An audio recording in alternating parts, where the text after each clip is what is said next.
문학 프린트 40쪽입니다. 40쪽 펴시면 돼요.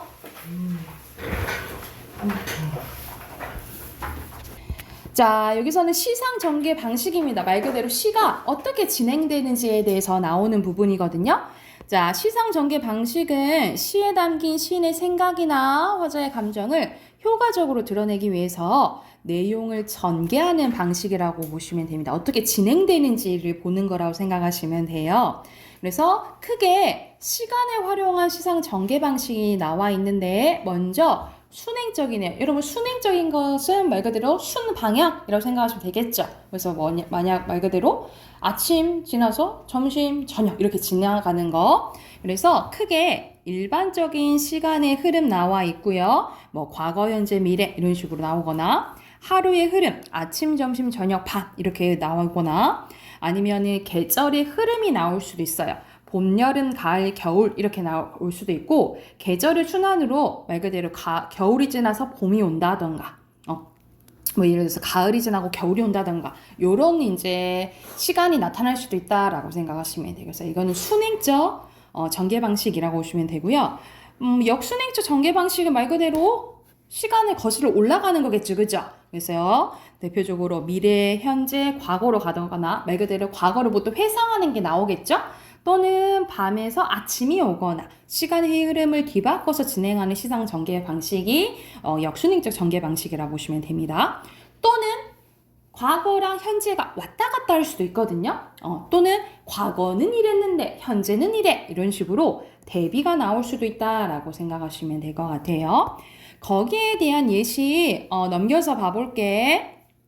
2에 고산 구곡가입니다. 여기서는 3수, 4수, 8수, 10수 이렇게 나오잖아. 그러면 이거는 수가 돼 있다는 것은 연시조예요. 연시조고. 자, 여기서는 곡은 계곡이라고 보시면 돼요. 그래서 총 이제 고산 구곡가 9개 이제 계곡의 얘기 나오는 거예요. 이 곡은 어디면요? 화암에 화가가 꽃화자예요. 그래서 꽃바위라고 보시면 됩니다. 꽃바위에 춘만 커다. 춘자가 무슨 춘자야? 봄춘자죠, 그쵸? 봄이 가득하다라는 거야. 계절이 봄인 거를 이제 알 수가 있겠죠, 그쵸?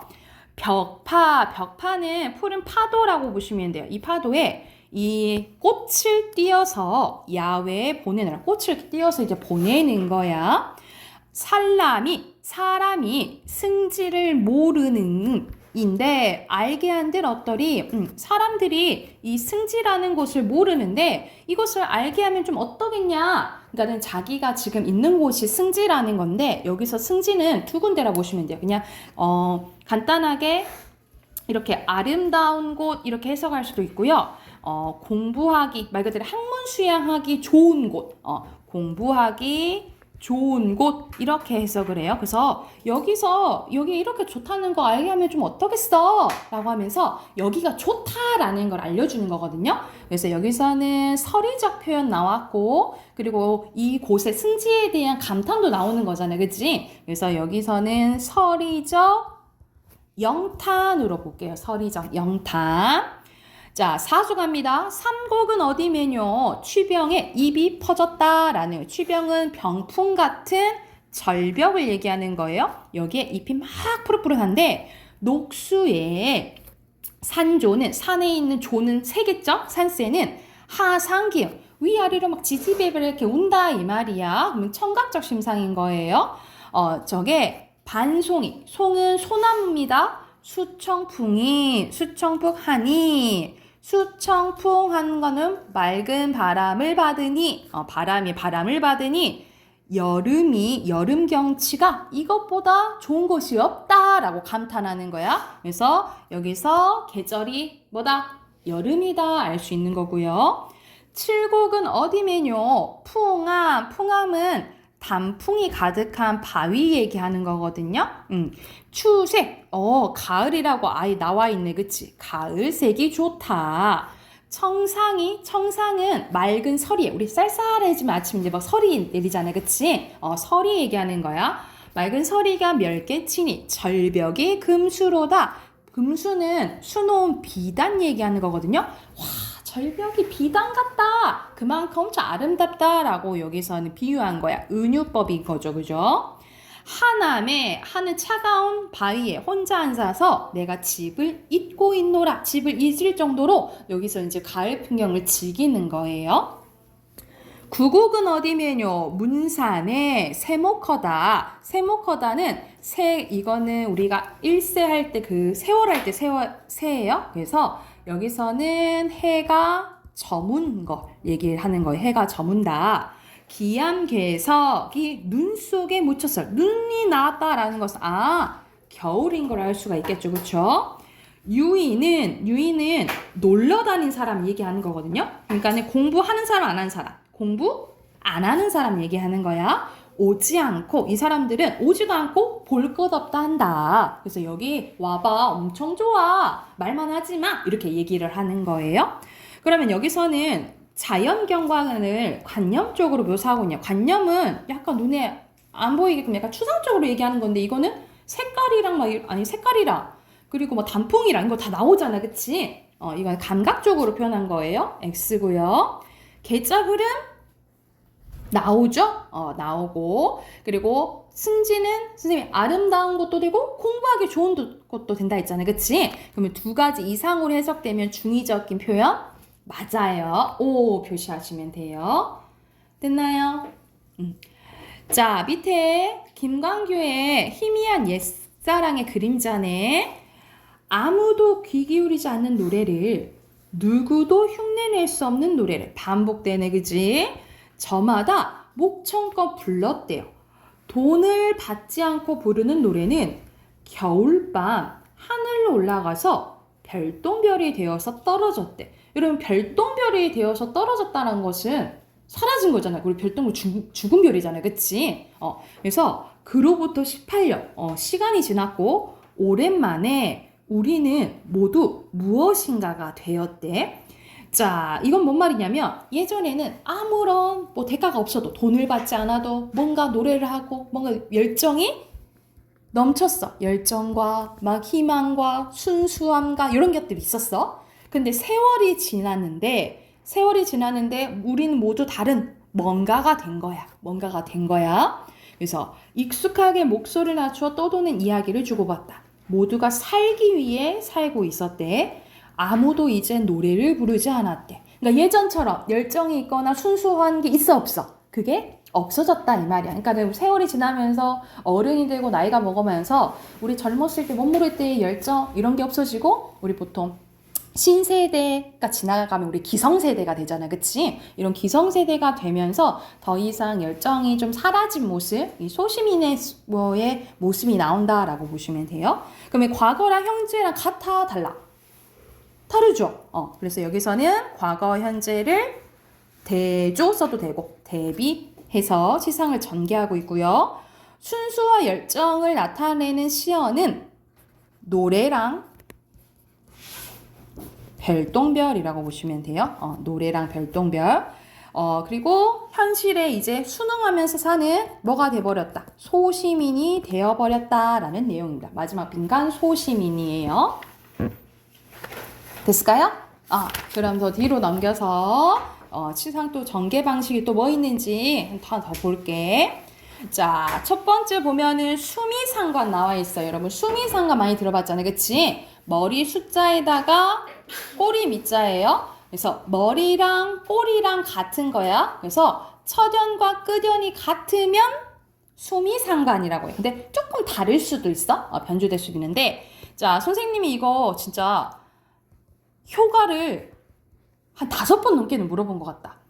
효과 첫 번째 뭘까요? 승한? 이렇게 수미상관, 첫연이랑 끝연이 반복되면 어떤 효과가 있을까요? 유사하게 변주돼요. 아니, 효과 물어봤어요, 선생님이. 반복되면 뭐가 생길까요? 운율. 첫 번째, 운율이 형성되고요. 자, 두 번째, 지민. 반복했다라는 것을 뭐 하고 싶은 거죠? 그렇지. 주제나 의미 강조할 수 있어요.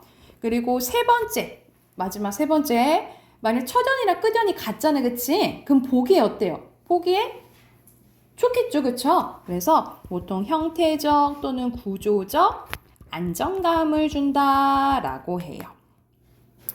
필기하시고.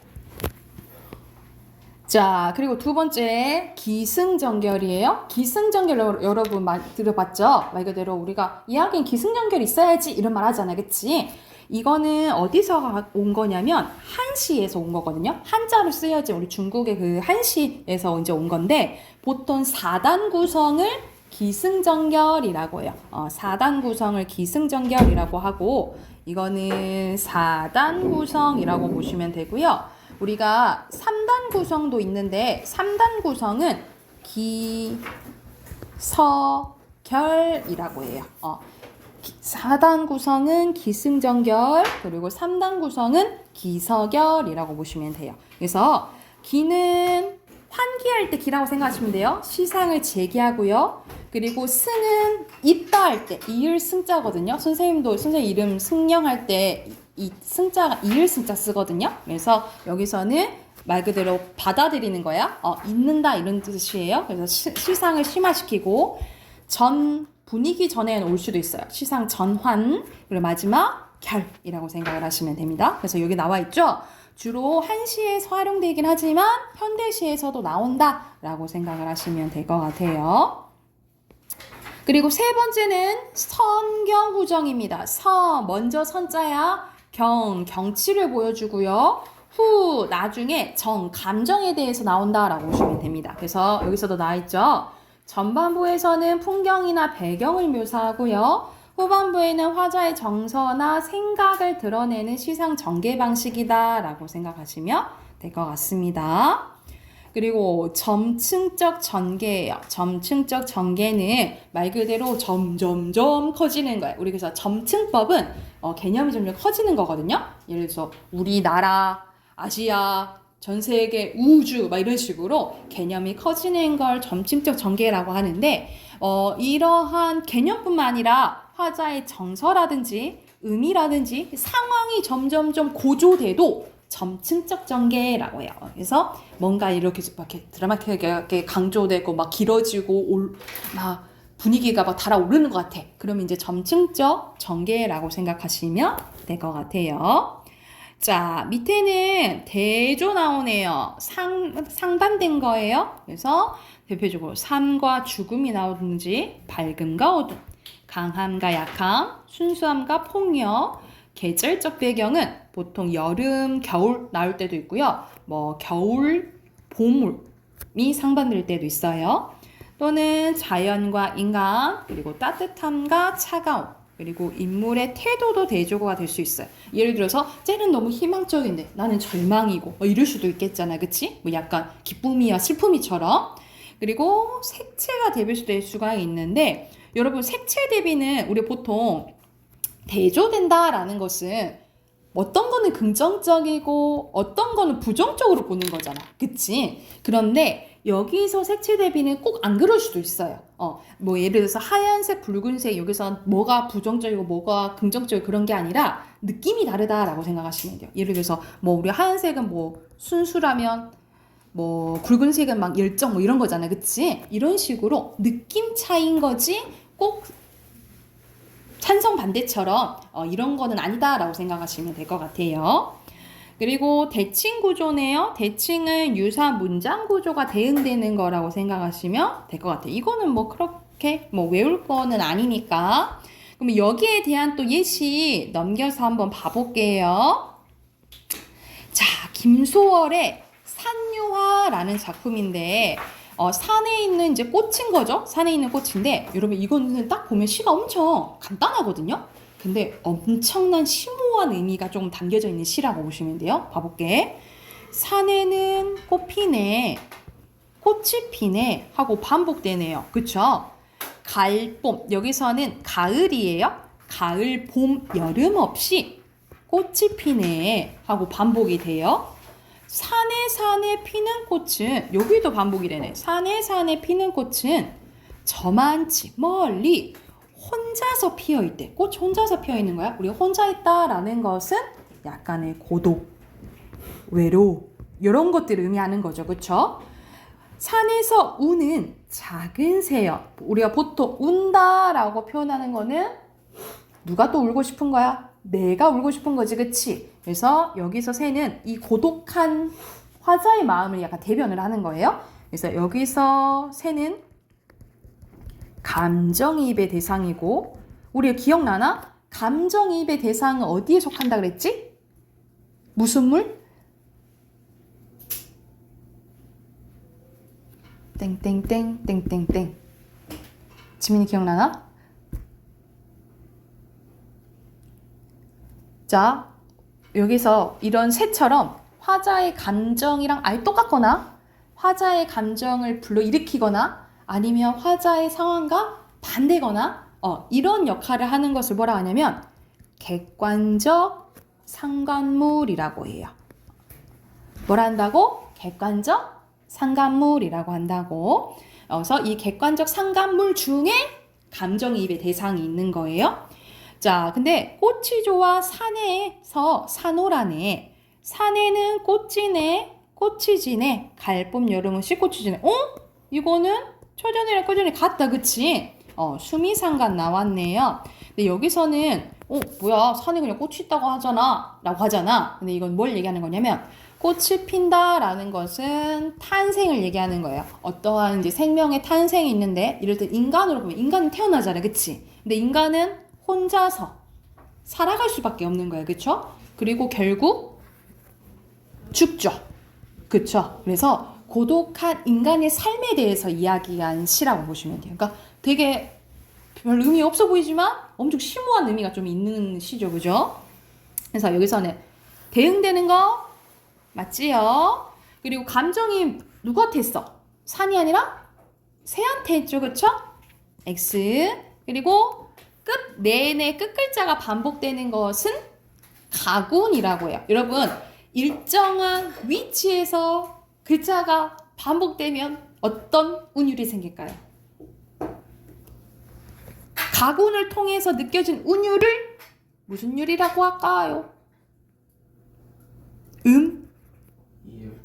음이율. 오케이. 그래서 가군을 통해서는 음이율이 느껴진다라고 보시면 돼요. 오예요. 됐을까요? 자, 두 번째 시는 이거는 조금 어려운 시예요. 조지훈의 봉황수라는 이제 시인데, 봉황도 용과 같이 약간 왕을 상징하긴 하거든요. 근데 우리가 엄청 강력한 약간 왕권 상징은 용이잖아, 그치? 그래서 그 밑에 있는 거라 생각하면 되는데, 이거는 이제 일제 때의 시라고 생각하시면 돼요. 그래서 우리나라를 빼앗긴 것에 대한 이제 안타까움이 이제 나타나는데요. 봐볼게. 벌레 먹은 두리기둥, 빈 낡은 단청, 풍경 소리 날아간 추녀 끝에는, 그러니까는 약간 한옥 같은 거를 묘사한 것 같네요, 그쵸? 산새도 비둘기도 둥주리를 마구 쳤대요. 그러니까는 이 한옥에 누가 쳐들어온 거야? 산새랑 비둘기랑 쳐들어온 거야, 지금. 큰 나라를 섬기다. 여기서 큰 나라는 보통 중국 얘기하겠죠. 거미줄 친 옥자 위엔 여의주를 희롱하는 쌍용 대신에, 우리 보통 쌍용은 왕을 상징한다 했잖아, 그치? 왕보다 보통 더 높은 칭호가 뭐죠? 황제, 그치? 황제를 의미하는데, 우리는 근데 이 쌍용 대신에 두 마리의 봉황새를 틀어 올렸다라는 거예요. 그래서 이거는 중국 황제를 의미하고, 결국 큰 나라한테 우리 큰 나라보다는 약하니까, 그치? 우리나라는 봉황새를 틀어 올릴 수밖에 없었다 이 말이야. 근데 어느 땐들 봉황이 울었으랴마는, 그러니까 봉황이 울었다는 소리는 그러니까 약간 왕 노릇 같은 이런 왕권 제대로 보여줬어, 안 보여줬어? 못 보여줬다 이 말이야. 푸른 하늘 푸른 밑 추석을 밟고 가는 나의 그림자, 폐욕 소리도 없었대. 그래서 여기서는 말 그대로 나라가 힘이 없는 걸 얘기하는 거예요. 그래서 국권을 상실한 걸 얘기하는 거야. 품석 옆에서, 이 품석은 벼슬 얘기하는 거예요. 그래서 정일품, 이품, 이 벼슬 얘기하는 거예요. 종구품 어느 줄에도 나의 몸둘 곳은 바위 없었대. 그러니까 우리가 벼슬 한다라는 건 나라 일하는 사람들 얘기하는 거잖아, 그치? 근데 내가 할 수 있는 자리가 있어 없어? 난 할 수 있는 게 없었다 이 말이야. 눈물이 속된 줄을 모른 양이면 봉황새야 구천에서 호곡하리라. 봉황새야 너 구천을 떠도는 죽어서 그렇게 울 거다. 소리내어 우는 걸 호곡이라고 해요. 그래서 여기서 봉황새가 이것도 감정이입의 대상이고요. 그래서 나라를 잃고 힘이 없는 것에 대한 이제 안타까움이 드러나 있다라고 보시면 될 것 같아요. 그래서 화자는 먼저 풍경 나오죠? 풍경 나오고 자신의 생각 나오니까 이거 뭐라 그래? 먼저 풍경, 그 다음 감정 나오는 거?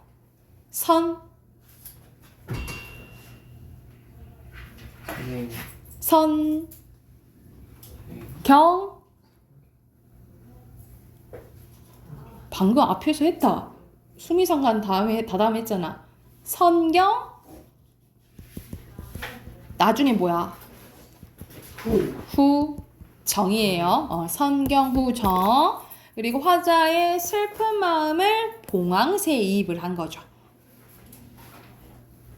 이해됐을까요? 그래서 여러분이 이제 아마 이제 어려울 거야. 이제 고등 이제 가게 되면 여러분 지금 이렇게 시험 범위가 있어도 아마 이제 거의 지금 하나중학교 출제가 거의 고등이라고 생각하시면 되거든요. 왜냐면 이렇게 주어진 배운 것만 딱 나온 게 아니라 이걸 응용하게끔 문제가 다 나오거든요. 그리고 이제 거의 선생님이 전에도 얘기했지만 고등학교 가면은 교과서도 있지만 우리 수능 준비해서 보는 게 모의고사잖아요. 그치? 모의고사가 시험 범위에 들어가요. 근데 시험 범위가 이렇게 정해져 있지만 또 외부 질문이 나올 수도 있고 다 변형을 해요.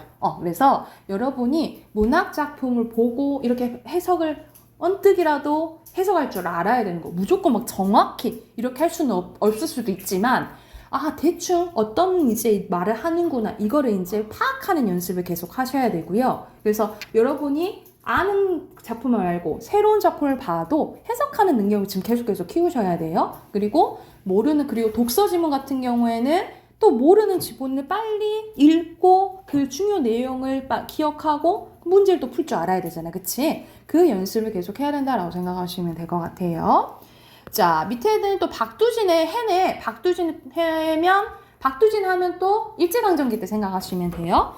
자, 여기서는 해야 솟아라 말갛게 씻은 얼굴 고운해야 솟아라 이러거든요. 그래서 여기서는 반복되는 게 AA, BA 구조예요. 그래서 해야 얼른 솟아 라고 얘기하는 거거든요. 산 넘어서 어둠을 살라먹고 어둠을 먹어버리고 뭐 이런 식으로 얘기가 나오네. 뭐 화류법이라고도 볼 수 있고요. 산 넘어 밤새도록 어둠을 살라먹고 이글이글 으태여 앳된 얼굴에 표현했으니까 의인법도 되죠. 그쵸? 고운해야 솟아라. 그래서 여기서는 이런 부정적인 현실이 가버리고 얼른 긍정적으로 됐으면 좋겠다 이렇게 얘기를 하는 거거든요. 그래서 여기서 해는 뭘 바라는 거야? 조국의 광복을 바란다 라고 보시면 될 것 같아요. 그래서 여기서는 밝음과 어둠은 상반되죠. 그쵸? 그래서 대립적 구도라고 보시면 되고 이 시의 흐름은 점점점 고조된데 와 강해지면 뭐라 했지? 그렇지. 점층적인 방식으로 소망을 강조하고 있고요. 평화와 광명, 긍정적인 것은 뭘 의미해요?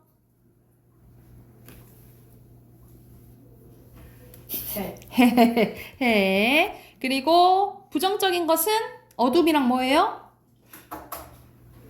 산. 그렇지. 됐을까요? 그러면 뒤로 넘겨서 작품 2가지 딱 보고 해당하는 문제 한번 풀어볼게요. 여러분, 백석의 여승입니다. 백석하면 또 일제강점기 때 생각하면 되는데 백석은 어떤 시를 많이 썼냐면 우리가 일제는 부정적인 현실이잖아. 그치? 힘든 현실이잖아. 그치? 그래서 우리 나라에서 살기가 힘드니까 가족도 헤어지고 민족도 헤어져. 그래서 이 가족 공동체가 해체된 것에 대해서 안타까워하는 시를 많이 썼다. 이렇게 생각을 하시면 될 것 같아요. 여러분 여승은 여러분 승려 알죠? 승려 뭐야? 스님. 스님 얘기하는 거여서 여자 승려 얘기를 하는 거예요. 내용 바로 봐볼게. 여승은 합장을 하고 절을 했다. 가지치. 가지치는 간단하게 그냥 나물이라고 생각하시면 될 것 같아요. 나물 내음새가 났다. 후각적 심상 쓰였네요. 쓸쓸한 낯이. 여기서 감정이 나오네. 쓸쓸해 보인대. 쓸쓸한 낯이 얼굴이 옛날같이 늙었대요. 예전보다 늙은 것 같이 표현하네. 나는 시적화자 직접적으로 나와 있고요. 불경처럼 뭐뭐처럼 지규법 서러워졌다. 나는 그 여자를 보니까 서러워진 거야. 그래서 어떤 내용인지 한번 봐볼게. 그래서 평안도의 어느 산 깊은 금전판. 여기서는 그때를 떠올립니다. 어떤 그때를 떠올리냐면 이 여자를 처음 봤던 때로 떠올리는 거거든요. 그래서 여기서부터는 여러분 표시해놔. 과거 회상하는 부분이에요. 과거 회상. 나는 이 파리한 여인에게서 옥수수를 샀대. 그러니까 이 여자는 원래 옥수수 팔던 여자였나 봐. 여인은 나이 어린 딸 아이를 따리며 가을밤같이 또 직유법 나왔네. 차게 울었대요. 울었는데 어떻게 울었대? 차게 울었대. 우리가 여러분 울었다라는 거는 시각이랑 안 보고 시에서는 청각으로 보거든요. 울었다라는 거는. 그래서 청각의 차단은 촉각이죠. 그쵸? 청각에 촉각하고 여기서는 공감각적 심상 쓰였다라고 보시면 돼요. 공감각적 심상이에요. 섣벌같이 벌같이 또 직유법 나왔네. 나아간 지아비는 남편은 기다려 10년이 갔다. 그러니까 남편이 10년이 지나도 돌아와 안 돌아와? 안 돌아와. 지아비는 돌아오지 않고 어린 딸은 도라지 꽃이 좋아서 돌무덤으로 갔다. 이거 무슨 소리야? 아이도 죽어버렸다라는 소리예요. 그런데 그냥 죽었다고 표현하지 않고 도라지 꽃이죠. 우리 도라지 꽃 보라색이거든요. 그래서 우리가 보통 보라색은 우리가 우리 시체 보면 약간 파리해지잖아요. 그치? 그래서 보통 보라색 하면 약간 죽음을 상징한다라고 생각하시면 되거든요. 근데 도라지 꽃이 좋다라고 표현했네. 그래서 약간 죽음을 아름답게 표현했다. 아름답게 표현했다. 우리가 이걸 미화라고 하거든요. 아름답게 표현했다라고 보시면 돼요. 그러면 이렇게 표현하면 약간 비극성이 강화가 되겠죠. 비극성이 심화가 되겠죠. 자, 산꿩도 섬게, 서럽게 울은 슬픈 날이었대. 산꿩이 울었다 표현했네. 그럼 이 산꿩이 뭐의 대상이겠니? 죽음. 감정이입의 대상. 감정이입의 대상이고, 그러면 어디에 속해? 아까 어디에 속한다 했죠? 객관적? 상간물에 속하는 거예요. 산꿩도 서럽게 울은 슬픈 날이었대. 산절의 마당귀에 여인의 머리오리가 눈물방울과 같이 떨어진 날이었대. 이때 이제 머리를 물고 뭐가 된 거야?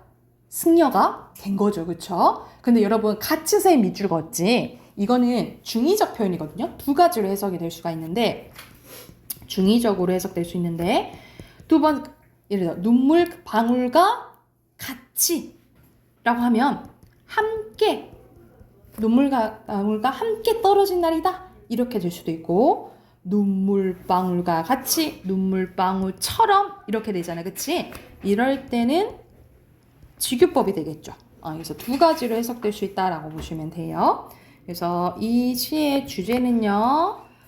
한 여인의 비극적인 삶이지만 식민지 현실에 희생당한 우리 민족 전체를 나타낸다라고 보시면 돼요. 우리 민족의 삶을 의미한다라고 보시면 될 것 같아요. 자, 주제 쓰시고 옆에 세 문제 있잖아요. 세 문제 아마 금방 풀 거예요. 바로 한번 풀어볼게요.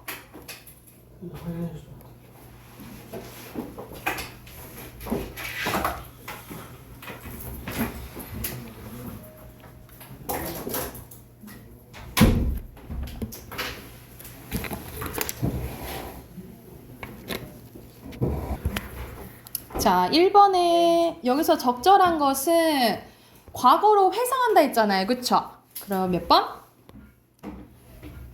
5번. 어? 4번.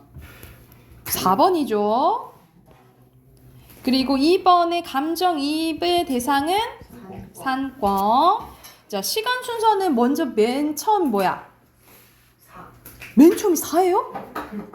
2. 2부터 2, 3, 4, 1 연이죠. 그래서 무슨 구성? 역순행적 구성 방식이다. 이렇게 쓰시면 되겠죠. 자, 넘겨서 45쪽 갈게요. 여기서는 이신이의 단가 6장인데 4장, 5장, 6장 이렇게 나왔다. 그치? 그러면 갈래가 뭘까요? 세 줄짜리가 이게 여러 개 왔네? 연시조예요. 자, 그리고 이렇게 보기 나와 있으면 보기를 먼저 보고 해석하는 게 더 쉬워요. 보기 보면 이신이는 충절과 신의를 중시했던 사대부로 인목 대비 폐위 반대하는 글을 올렸다는 이유로 기양을 하게 됩니다. 인목 대비면 그러면 왕은 언제 때일까? 역사 공부 좀 하셨나? 고종. 단종. 우종 단종 종.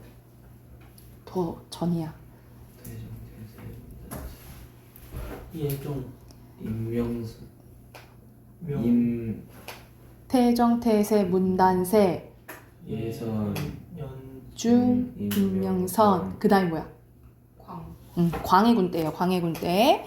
단가육전은 그가 귀양살이를 하면서 느낀 생각과 감정을 풀어낸 작품으로 화자는 자연물을 친화적인 시선을 바라보면서 감정을 투영하기도 한데 또 자연물에 자신이 지향한 유교적 이념을 투사하기도 합니다. 그러니까 유교적이면 보통 뭐에 대해서 얘기하겠죠? 충에 대해서 얘기를 하겠죠. 누구에 대한 충? 광. 왕에 대한. 그러면 적객은 귀양살이하는 사람이네요. 벗이 없어서 공량, 들보의 제비다. 그리고 제비라고 약간 비유를 말하는 거. 자기랑 제비랑 비슷하다 이 말이야. 종일 하루 종일 종일 하는 말이 무슨 사설 하는지고 무슨 말을 이렇게 하는지 모르겠다. 여기서 하다는 여러분 많다란 뜻이에요. 봐봐. 지금의 하다 있죠. 지금의 하다는 예전에 어떻게 썼냐면 아래야 하다 이렇게 썼어. 근데 그냥 하다는 무슨 뜻이었다고? 많다란 뜻이에요. 그래서 종일 하는 무슨 말이 이렇게 많냐. 어집어. 이건 감탄사예요. 내 풀어낸 시름은 너보다 하노라. 너보다 하다는 무슨 뜻이라고? 하다. 많다. 많다. 너보다 많다 이 말이야. 너보다 내가 더 하고 싶은 말 많거든? 이렇게 얘기한 거예요. 인간의 유정한 벗음 친구는 명월밖에 또 있는가? 달을 얘기하는 거예요. 그래서 여기서는 친구라고 했으니까 의인법 그리고 있는가 서리법도 쓰였죠. 천리를 멀다 아녀간데 마다 따라오니 어즈버 반가운 옛벗이 다만 너인가 하노라. 내 친구 자연 너밖에 없구나 라고 얘기를 하는 거예요. 설월 설이 무슨 설자야? 눈. 그러면 겨울을 얘기하는 거겠죠. 매화를 보려 잔을 잡고 창을 하니. 여러분 매화는 사군자 중에 하나거든요. 그래서 보통 선비 그리고 신화의 변하지 않는 마음, 보통 지조와 절개를 의미한다라고 보시면 돼요. 보려 잔을 잡고 창을 여니 섞인 곳 여인 속에 잦은 것이 향기로다. 어즈버 호접 나비예요. 나비가 이 향기를 알면 애끓을 가노라. 이 향기는 충성스러운 마음을 얘기하는 거거든요. 나의 충성심을 얘기하는 거야. 그래서 이 충성심을 알면 애끓을 까노라. 그럼 이 나비는 뭘 의미하겠니? 내 마음을 알아줄 사람 누구야? 왕. 왕을 얘기하는 거겠죠. 그래서 나의 충성심을 좀 몰라주는, 좀 알아주세요. 는 나비는 이제 왕을 의미한다라고 생각하시면 될 것 같아요. 그래서 이 시조의 주제는요, 임금에 대한 그리움과 유교적 가치관에 대해서 이야기한 시라고 보시면 됩니다. 주제 쓰시고 또 세 문제 바로 풀어보세요.